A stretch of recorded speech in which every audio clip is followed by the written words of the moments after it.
couldn't handle the distance. And so I texted and said, I'm here. I am worried about you. I love you so very much. I hope you're okay. About 5 minutes later, I got a phone number I didn't recognize come across my phone. And so I had a feeling that it was related. So I called the number back. A woman answered the phone. I introduced myself. She said, I'm Judy. And I said, oh, you're Artie's sister. And she said, no, I'm Artie's wife of 33 years. And my whole world stopped. I had no idea. I know that in the gay community there are a lot of secrets and a lot of shame and a lot of closets. But I am not one of those people.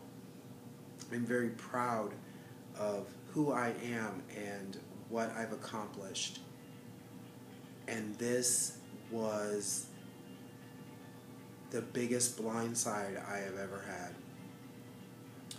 And probably one of the most hysterical phone calls I've ever had, or conversations I've ever had with anybody.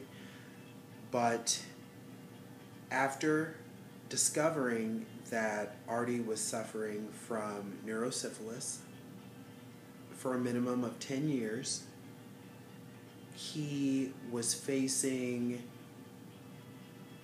ongoing either mental or physical care. And Judy begged me to get tested.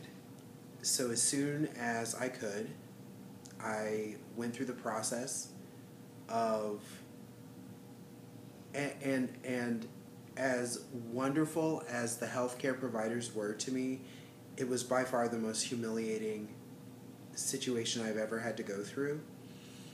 I discovered, unfortunately, that I was suffering from second stage syphilis from an unbeknownst time frame.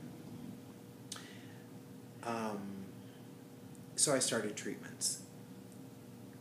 I discovered that these treatments are incredibly painful.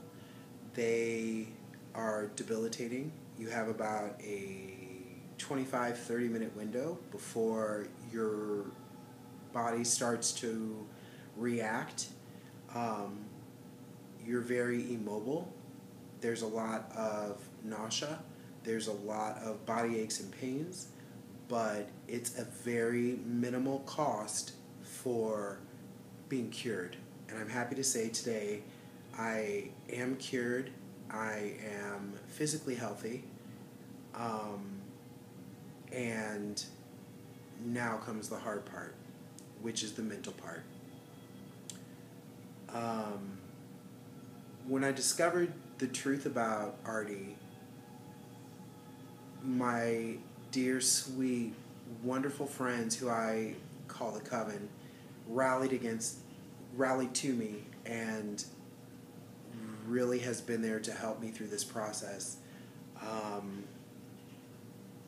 It's an ongoing thing. I cry every morning when the reality of the situation hits me. I do what is expected and what I feel like I have to do, which is take care of this guy, take care of my wonderful, so loyal clients, and that's about it. I miss Artie with everything I have, and I hate him with everything I have. The reason why I wanted to tell this story was I'm not a journaler. I have the worst spelling. I couldn't punctuate a sentence if my life depended on it. Tell me how to put a blow dryer on, I can do that. But This is my journal. I know that this happens more than what our community is willing to talk about. It's hard enough to be proud of who you are, no matter if you're gay, bi, straight, transgender. Shout out to you, Caitlin. But when something like this happens, we go back into a closet of sorts, and I am not that kind of guy. I also want this story to be told to give a couple of different insights. I think a lot of the time in situations when you're hurt, you're willing to lash out.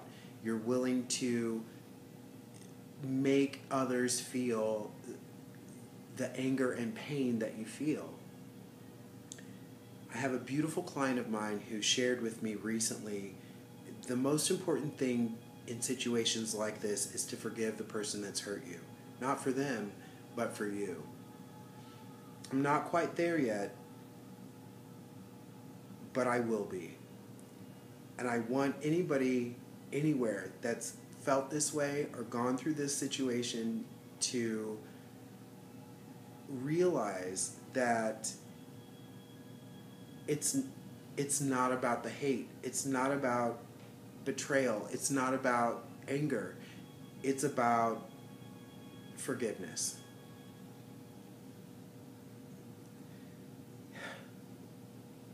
I hope that it helps. I'm sure this won't be the last video about this bullshit. Sorry. But I had to do something, and I wanted my voice to be heard. Artie, I know you're out there. Judy, I know you're out there too, and your wonderful kids. First of all, Judy, thank you for telling me the truth and letting me know about this illness, because if it wasn't for you, I would probably be in the situation, the same situation that Artie's in a year from now. So I thank you for that. Artie, I miss you every day. I can't believe you're gone. And I pray that you heal.